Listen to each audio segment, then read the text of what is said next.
my friends, welcome to my favorite video of the month, my monthly favorites and fails countdown, where we count down from the worst product I tried this month all the way up to the best. Hang tight, we're getting into it right now. Okay, so I've got so much good stuff for you. If you've already feel like you've seen this look, yes you have. This is the third video I'm filming with this look because I'm a little behind and I wanted to make sure I got this video up by the end of the month. Hello, editing Jen here. Just so you know, the Jen that's in this video has no idea that it's actually March 1st. So if you don't tell her, I won't tell her, and I think we're gonna be able to just carry on with this video because the end of the month is coming quick. I've got some really good stuff for you along with some really bad stuff. So I'm gonna go ahead and start without rambling right now with number 10. The worst product I tried this month is unfortunately a product that I just got in PR and not that long ago. It's a brand, this is their first time they've sent me anything. This one makes me really sad because I'm always rooting for brands, especially brands that don't get a lot of hype on YouTube. I want to see brands succeed, but I also have my number one commitment to you watching this to make sure that you are buying things that are worth your money. This is something that I personally don't think is worth the money. This is the Ilia Beauty As She Was Silken Eyeshadow Stick. There's a couple of these that they sent to me. This one I want to show you in particular because I feel like this one was particularly disappointing. I've tried eyeshadow sticks from many different brands and I've never really found one that I find does everything for me, in that the pigmentation needs to be there, but it also needs to be able to work well with other shadows and it needs to not crease. The problem with this one is the pigmentation is just not there. It is a champagne kind of color, but it's a little bit on the oilier side and it just blends away onto the skin. It's so disappointing. With an eyeshadow stick, what I want to be able to do is I want to be able to run this all over my lid with maybe one other shadow, some eyeliner, mascara, and call it a day. This just doesn't have enough pigment in it in order to lay it down as a single eyeshadow. The only people I feel like would enjoy this is if you are not an eyeshadow person and you're just dabbling in just a little bit of shadow, maybe for a teenager, someone that just wants the slightest hint of something different on the lid. But honestly, I can't recommend this and I'm really sorry. And thank you to Ilia for sending it to me. I'm hoping that you can improve the formula by adding a little bit more pigment to it. It just needs a little more oomph. The next product, I actually really love the way it looks on the lips, but the smell is awful. I got this in BoxyCharm, which I also get as PR, not sponsored. None of that stuff is sponsored. This wasn't sponsored. I don't get sponsored BoxyCharm either, but this is the Grande Lips Hydrating Lip Plumper. I love this product, but it smells so stinking bad. I think I described it in my BoxyCharm video as it smells like where my aunt kept the pool toys. It just smells like plastic, like wet plastic. It's horrible and it lingers on the lips for a little while. I would say for like the first 15 minutes before it goes away.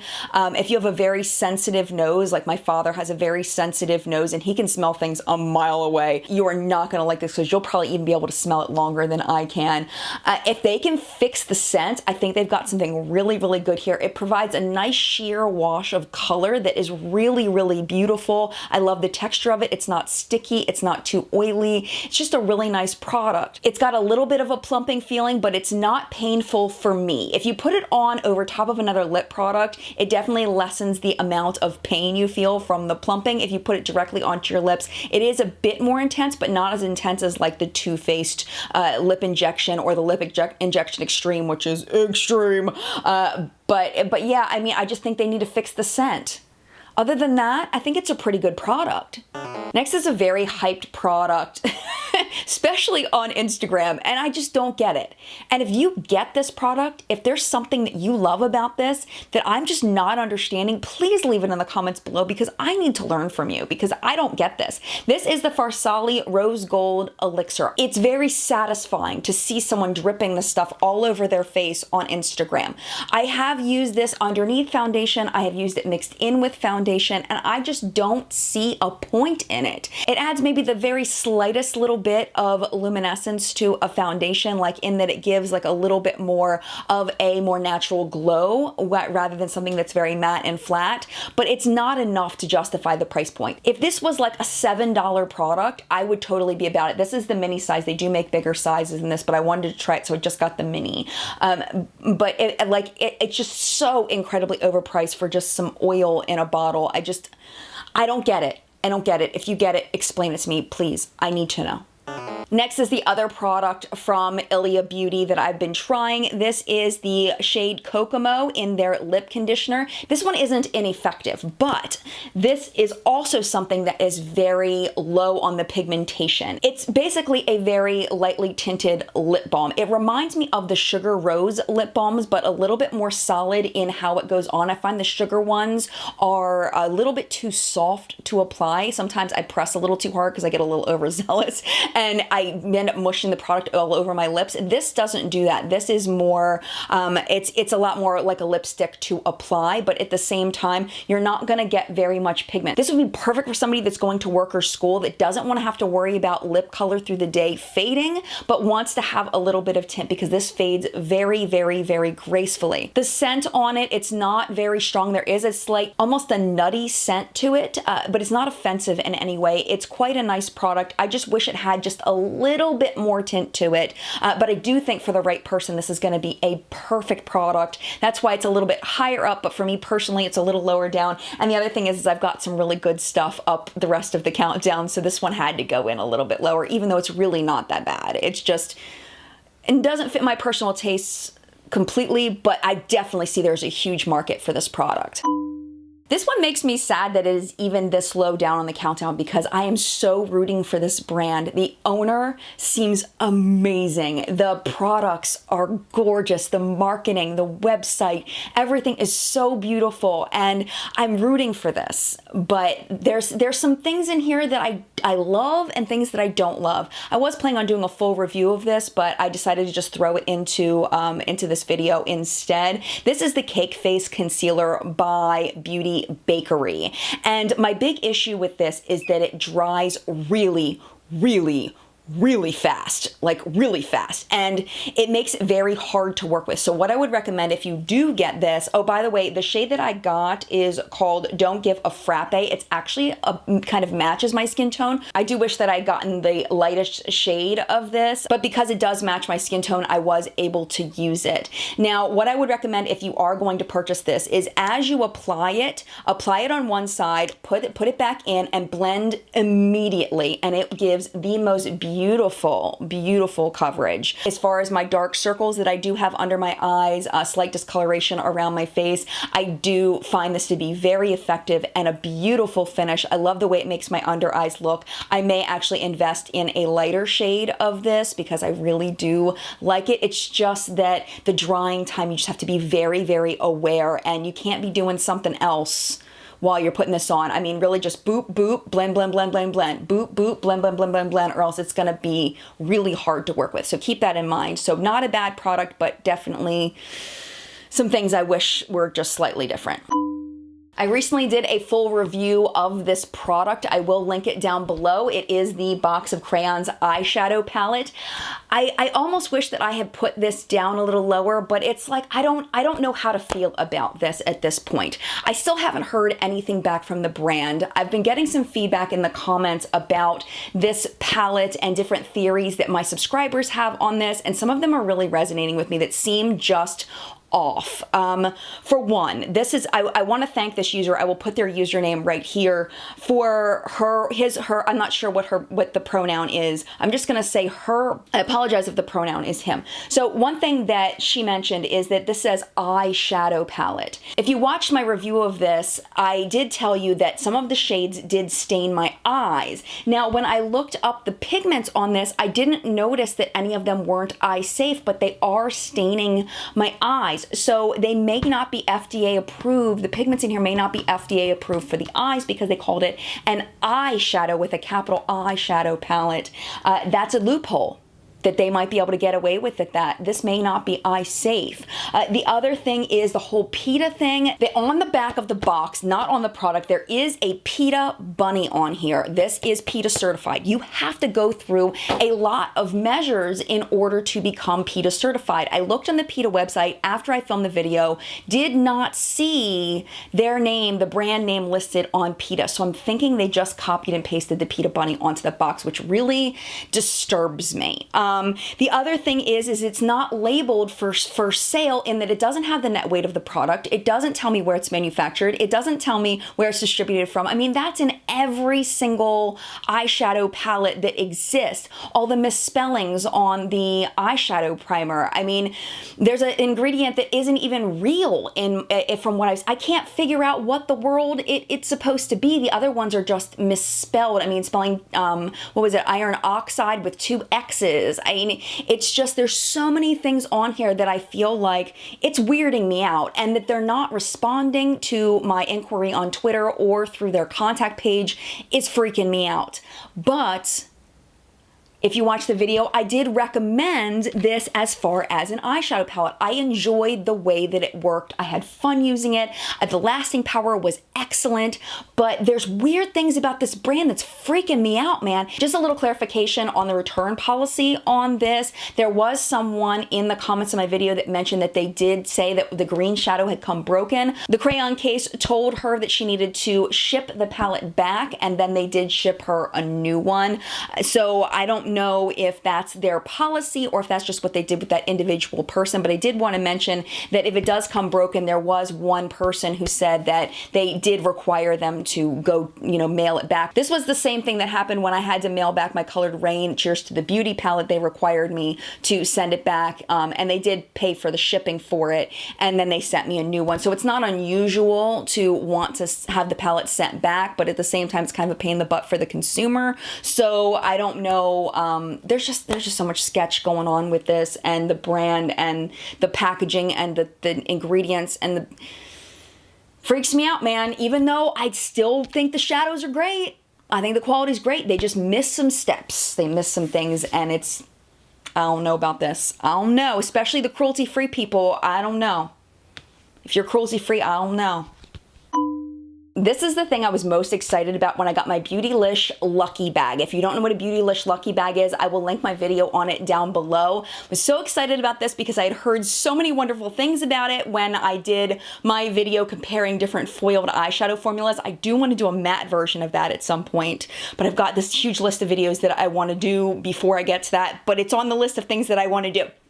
Anyway, this is the Jouer Skinny Dip Ultra Foil Shimmer Shadows. This palette is so much fun. It was recently on sale at the Jouer website for 30% off, and I wish I had been able to get this to you before then so you could have bought it at 30% off, but it may come back at 30% off, so I do want to still let you know. There really aren't that many shadows in here, which is one disappointing thing. There's one shade in here that I don't particularly enjoy, and it's the shade Bikini. It's more of a topper than anything. It's just kind of not as good foil. I mean, they're just beautiful, and they're so fun to play with. I love that foiled metallic lid. It makes me happy in my heart. It brings me joy. So would I pay full price for this? No, absolutely not. Just because there just aren't enough shades in here. If this was doubled in the number of shadows, I would pay full price for it. But because it's only, there's 1, 2, 3, 4, 5 shades in here that I would actually use, I wouldn't pay full price for this. But I am very much loving that, and I'm so happy I got it in my Beautylish Lucky Bag so that I could try it. But yeah, I wouldn't pay full price for it. But it is really good. It is good. And I am having fun. Lasting power is very, very good on it. It plays well with other shadows, and I'm loving it a lot. Number 3 this month is a brand that I have never talked about on this channel, and I've never heard it talked about anywhere else on YouTube. This is a Hong Kong-based brand called Popstar Cosmetics, and I had never heard of this brand. They sent me a bunch of stuff in PR, but they did not pay. I'm not being paid anything for it. The liquid lipstick shades that they sent, I liked, but they were all so bright that they didn't fit my personal taste. Really like their makeup remover spray that they have. I don't spray things directly on my face, but I spray it into my hand, and I really like their makeup remover, but this was the standout for me. These are their Mesmerize eyeshadows, and they are incredible. They're a wonderful alternative to the Stila ones, but I believe you do get more product in these, and also they aren't as glittery. They aren't as chunky, so I don't get the same fallout or transfer that I do sometimes with the Stilas, which are some of my absolute favorites. But these are just so beautiful on the lid, and it's what I really wanted these Ilias to be, you know, to be able to just pop it all over the lid, a little bit of a transition maybe to go with it, a little bit of eyeliner, a little bit of mascara, and done. It is just gorgeous on the lid, especially if you're trying to get out of the house quickly in the morning. You don't have time to mess with anything, just boop, boop, boop. These have not creased on me at all. They set down very, very nicely, and they're just very enjoyable to use. I really like them a lot, and again, they're a Hong Kong-based brand. I would love to see more cosmetics coming out of Hong Kong. I've learned a lot about Hong Kong since I got this. I did some research, and Hong Kong rules and laws are very different than mainland China. So, like, this is cruelty-free. I believe that it's also vegan, and yeah, very excited to see more from this brand. So thank you to Popstar Cosmetics for sending this to me. I'm really enjoying this particular formula. Number 2 is kind of a surprising one to me. When I went to go visit Stephanie Nicole in San Francisco, we went to a lit event at her local mall, and they gave us a few of the lit glitters to try out. I am wearing this one on my eyes today. This one is in Champagne Wishes, and this is definitely my favorite of the shades that I've tried. And it's just absolutely gorgeous. You do need to lay down a glitter glue. Lit sells their own glue. Today I'm wearing the NYX glitter glue, which I find to be comparable to the Too Faced one and the lit one. I love the NYX one. I really like the packaging on this as well. It's a screw top lid, and then inside you have a sifter and then the glitter inside. It's got a little bit of a lip within the sifter, so when you open it up, you don't get a bunch of spill everywhere, which I personally very much appreciate. And I'm just loving the sparkle lately. I'm having so much fun with it. So when I have a traditional eye and I just want to take it up to that next level for a date night or just for fun, these lit glitters have been wonderful for me. So definite recommend on these if you like that kind of thing, but don't forget your glitter glue. And the last one is, you may think this is lame, and if you think it's lame, I'm kind of with you, but if whenever there's a product where I'm like, okay, this product is totally above and beyond everything I've ever used in this category, it deserves to be at number 1. And you know, even though it's kind of dumb, I still think it deserves to be at number 1. This is the eSalon Without a Trace Dry Shampoo. This is the best dry shampoo I have ever used in my entire life. Like, it's insane. I've used this on 4th day hair, and I know that that's gross. I'm fully aware that I am gross, and I hate washing my hair. I get it. I've tried Batiste. I used to love the brunette one. I've tried the Oscar Blondie. I used to love that one. I've tried the Chlorane, which was another one, like a holy grail one for me. The Marc Anthony one I really loved for a while. This one blows them all out of the water. It's on a whole nother level. This was one of the FabFitFun extras that I talked about earlier in the month, and it just brought my dry shampoo game to a whole nother level, and I'm really hoping, this is the only negative thing about this, is I'm hoping that the use of this product won't encourage me to wait even longer to wash my hair, and I'll be even more gross and nasty due to this product. You know, I don't know, maybe it will, but for me, this is like, and very rarely will I say that something is a game changer, because everything is pretty much just a different version of the same thing, but I find this to be exceptional, and I'm shocked. Like I mentioned in that video, it does go on clear, like it doesn't have a white cast. Like the Batiste, it'll either be white or it'll be brown, or it'll be, I think they have one for blondes. A lot of them do leave a white cast. This one has no white in it at all, and it does have a very pleasant fruity scent to it, which I personally like. I will definitely be purchasing this when I run out, because it is, I don't need any other dry shampoo for the rest of my life. This is it. This is the one. This is the one. If I could marry this one, I would, because it's the one.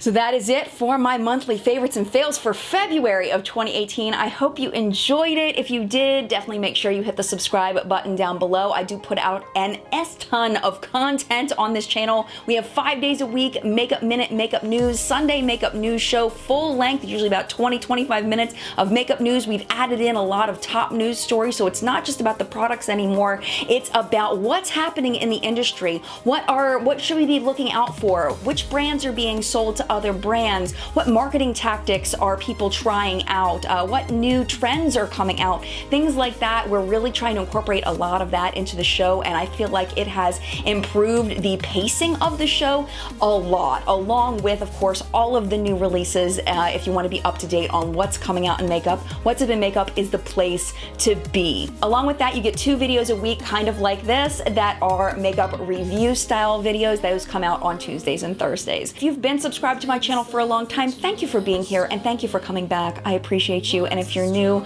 welcome to the collective brain of makeup awesomeness. Leave your thoughts about these products down in the comments below so we can all learn from you, and definitely read the comments down below so we can all learn from each other in the collective brain. Thank you again so much for watching. Mad love, and I will see you in a video very, very soon. Bye.